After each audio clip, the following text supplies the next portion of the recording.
platform is democracy at the crossroads.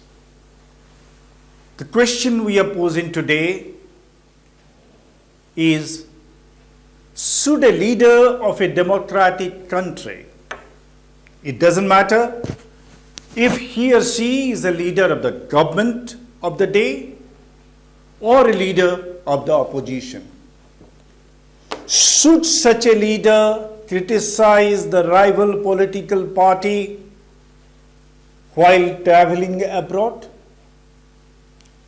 This is a question that's been debated in newspaper columns and on television channels day in and day out last week. The immediate context being the Congress leader Rahul Gandhi's criticism of the BJP and the BJP-led government during his trip to the United Kingdom earlier this month. Rahul Gandhi was there for over a week and interacted with several stakeholders, students, journalists, think tanks, and even members of British Parliament. Everywhere he made frontal attacks on the BJP-led Modi government. He minced no words in taking on the ruling party and the government of his own country. Not surprising that the ruling BJP is livid. Rahul Gandhi is a traitor to the nation, it says. The Congress is equally aggressive. If Rahul Gandhi is a traitor, then so is Narendra Modi, it says. After all, Prime Minister Modi has been lambasting the previous Congress governments on the foreign soil again and again. So, call it quits, the congressman would have vowed. The political slugfest will no doubt continue, but we must ask the fundamental question: is it a right practice to discuss domestic conflict in a foreign country? Is it a right practice for the leaders of a democratic country to wash domestic dirty linen on the foreign soil? To answer this question, we must first know what has been the tradition internationally and in our own country. Let's listen to what Winston Churchill had said. Well, we may not like him, we may have reservations about him because he was a leader steeped in the colonial mindset. But we must acknowledge that the citizens of the United Kingdom consider Churchill as one of the most outstanding leaders in their democratic history. What did Churchill say? He had repeatedly said on the floor of Parliament and outside, when I am in opposition and I am abroad, I always make it a rule never to launch an attack on the government of my own country. Well, forget Churchill. Let's look at our own democratic tradition. When Prime Minister Jawaharlal Nehru visited any other democratic country, be it United Kingdom, be it United States of America, or any other democracy in Europe, or anywhere else, he invariably addressed the diaspora there. But he never brought in domestic politics. He always advised Indians settled abroad, be loyal to your adopted countries. Do not indulge in India's internal politics. If you want to make a contribution in any way to your home country, always approach the government. The government would be happy to take your support.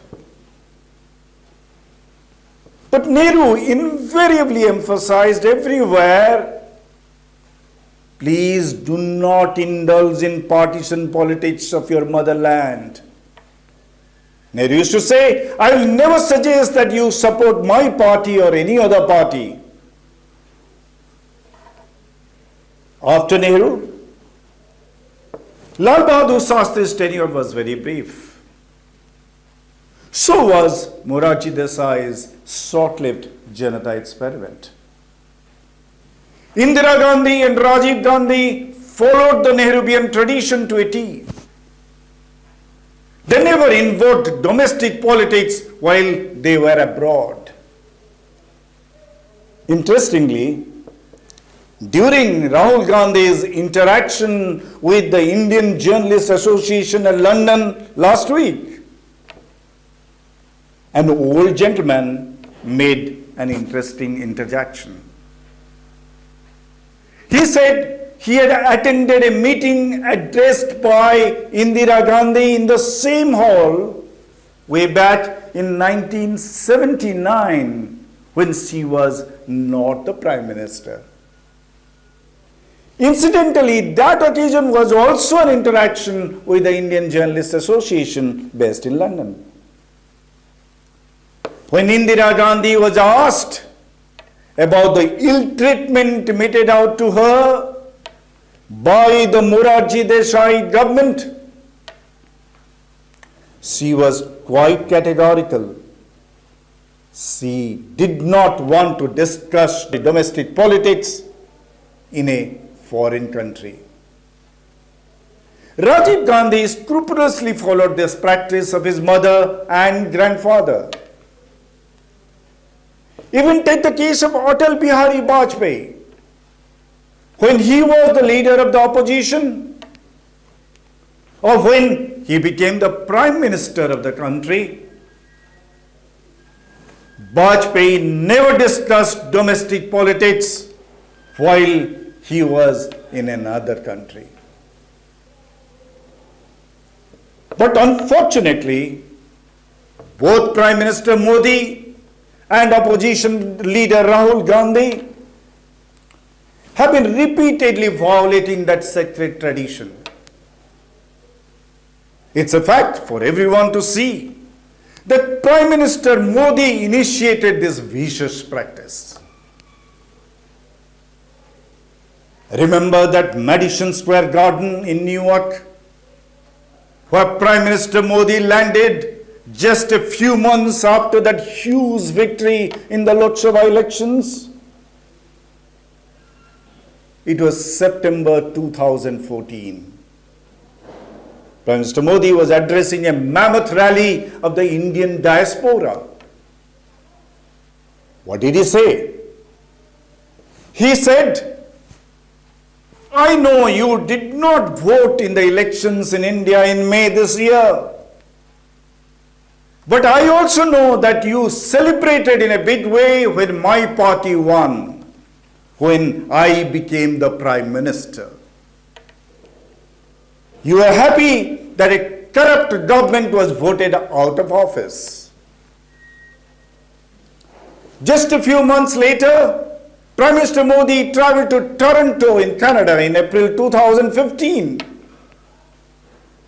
There, the Prime Minister made another controversial statement.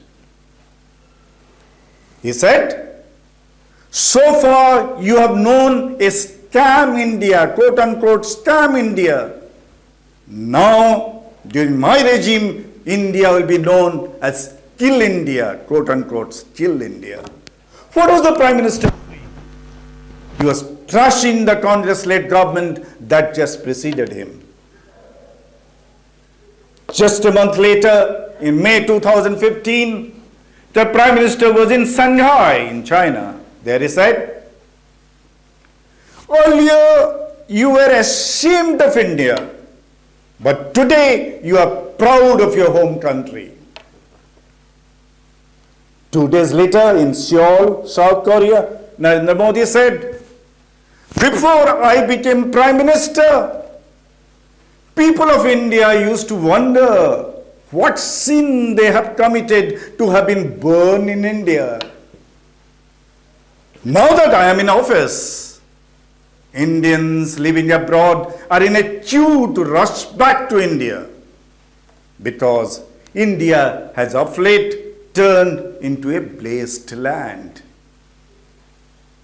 While addressing in Muscat, he pointedly said how the previous governments were corrupt, how he has earned a good name for the country by providing a corruption-free administration.